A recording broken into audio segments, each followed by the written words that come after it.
Dude, lay epic Freddy Fazbear. Oh my god, I have so many thoughts about this film. Five Nights at Freddy's 2 is a movie that came out in December 5th, 2025, and wow, I have a lot to say about it.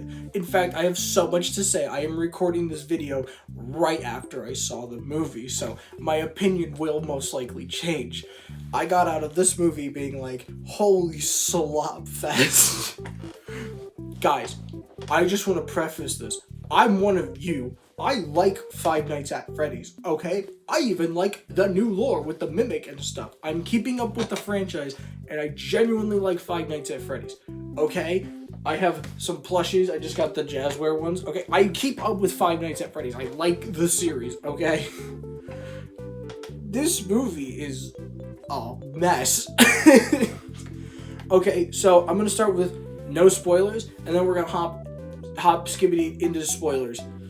Okay, it's like 12 o'clock, it's like 1 a.m. I'm like delirious recording this video right now, okay? So we're just gonna try to roll with it. This movie is,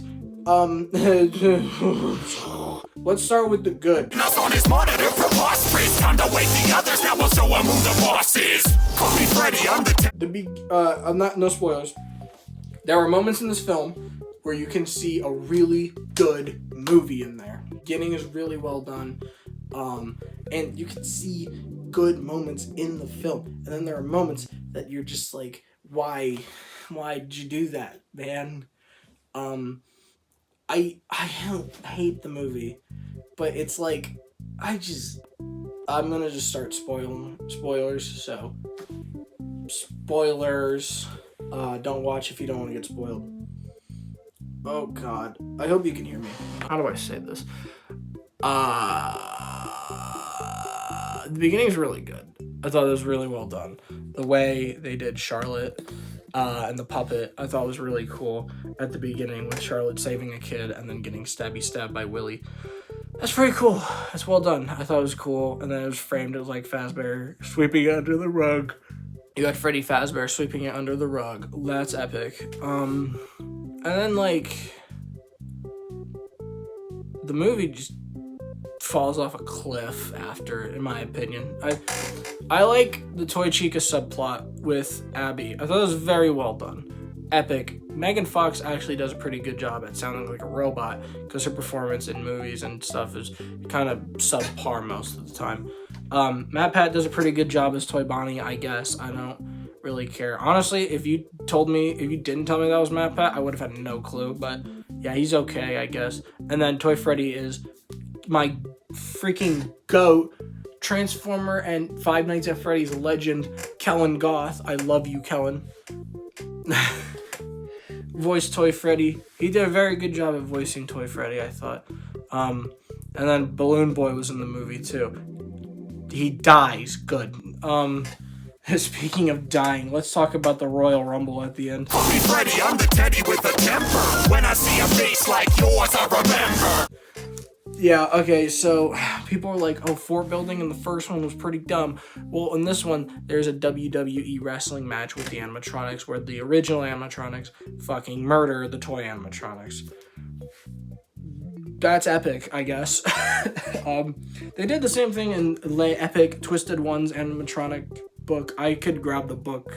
It's like right over there, but I'm not gonna. They do the same lay epic murder thing. Now, here's my biggest problem with the movie.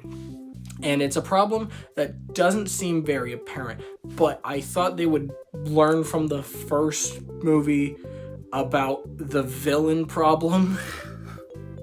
Okay, in the first movie, William Afton is introduced as the main character, and then, or as the main villain, kind of. He's just a guy, and then they're like, okay, he's actually the yellow rabbit, he's the killer, okay, and they explain it. It's like, very Fnaf-y. It's a mystery. Okay, whatever. We are introduced to, introduced to Michael Afton. Oh, don't leave me here!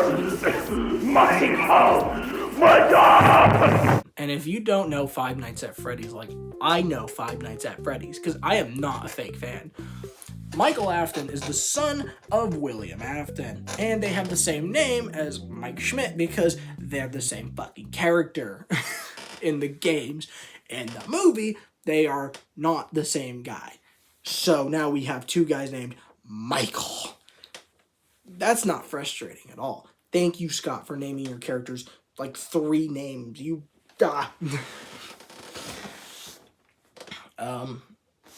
Anyways, my problem with Michael Afton is that he is a dog shit villain. He is mustache twirling and dumb and low-key the worst part of the movie, in my opinion, other than the puppet for the rest of the movie, outside of the beginning scene, because the rest of the puppet is laughably done dirty. Okay, it is bad. it's pretty shit. And here's a problem that this movie has, and I think it's the biggest problem that this movie faces that the first one does not have, and that is the first one gave you all the pieces, and I think the reason a lot of FNAF fans love the first one is because it allowed you to kind of theorize and craft a story around it. You know, there were little bits and mysteries, and you're like, oh, where's this gonna go? You know, are we doing this? It was interesting. And FNAF 2, the movie, a lot of stuff is a lot more clear-cut and dry. It's like, okay, the puppet is a ghost, and Vanessa can talk to the ghost, and the ghost possesses the music box, and then the ghost can possess people, and it looks fucking stupid. Sorry for my swearing. It looks stupid, okay? It's dumb looking, but it's okay, I guess. If you're not a huge super fan like I am of Five Nights at Freddy's, if you haven't beaten 420 mode and gave like 1,000 attempts of 1020 mode over the years, in Five Nights at Freddy's 2, if you haven't beaten Nightmare mode in FNAF 3, if you haven't beat Night 5 in FNAF 4 on your first try, or beaten all of Sister Location, you're just fucking, then I guess it's like a fine, kind of silly, goofy horror movie. Not really. It's not really a horror movie at all. But yeah, it was kind of dumb. It's just, I guess that was the whole thing. I just thought it was kind of dumb. Now, that being said, I did think this movie was kind of poo-poo ass. I had fun, okay? Chat, listen. It was very funny. When I realized what they were doing at the end with the Twisted Ones thing, Stop, I'm crying. I was crying of laughter at the end, okay? It was very epic funny. Basically, what I wish they would do in the sequel, because we're getting FNAF 3, the movie, let's keep it contained.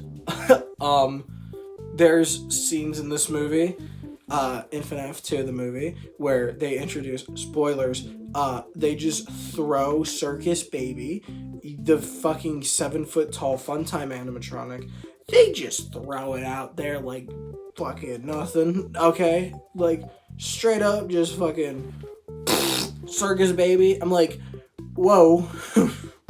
Whoa. The implications this has on the story of the movies is... it's like, it's a lot. And overall, I just think I liked Josh Hutcherson. I liked Mike Schmidt. I thought he's good. Vanessa's story for the most part was good up until the end. Like, and I'm saying the very end. I thought their relationship was very well done and all that was really good. Abby was pretty good in this movie. Abby's pretty good in this movie for the most part, other than there's one side character in this movie that is so bad because of how shit they're written, where it's just like, my god, this is some of the worst writing I think I've seen in a while. It's this teacher who gets slimed by Toy Chica because he was an asshole. And here's another problem. The animatronics low-key don't murk anyone other than that teacher, I think. Yeah.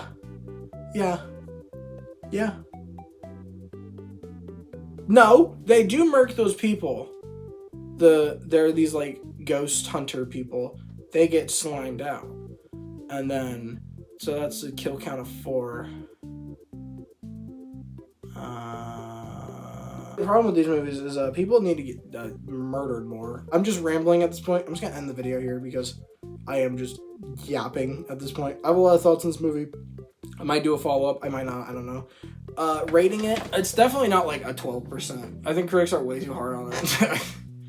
But I do think it's a lot more empty than the first one. I really like the first movie. This one feels a lot more empty, and I don't want to say heartless because there's still stuff there, but like it just feels a lot more like jangling keys in my face, and I don't love that. The story doesn't seem as tightly knit. It's a little all over the place and kind of a mess. I would give it like a 4 out of 10. Sure. I give the context. The first movie is like a 6 or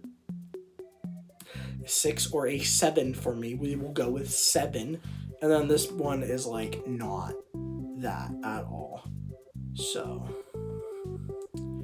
yeah, that's pretty much my review.